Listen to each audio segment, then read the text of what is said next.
Hi guys, welcome to Ofye Padhai. I'm Lavanya and today I'll teach you articles in German.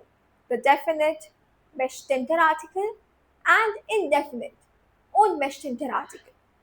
Now in English, the definite article is the and indefinite is a or an. Let's start in German, bestimmter Artikel, the definite one.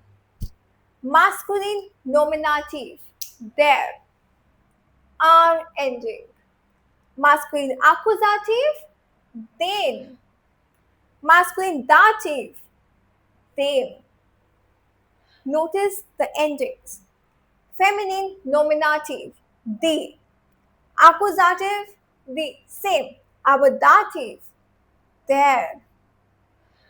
Neutrum nominative, das. Accusative, das. Same. Aber, dative, dem.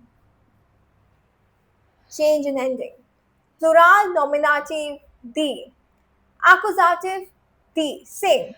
Dative, den plus n.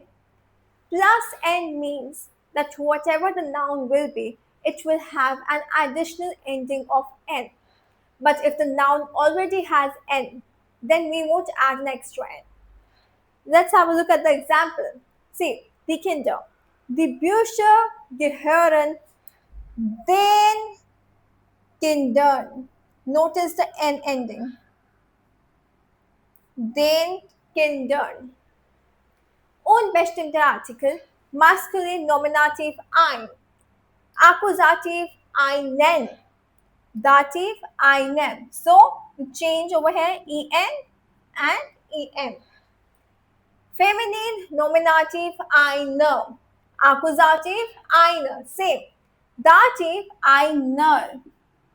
Ihr. Neutrum Nominativ ein, Akkusativ ein. Same. Our dative einem, em. And we don't have a plural case in unbestimmter Artikel. Okay?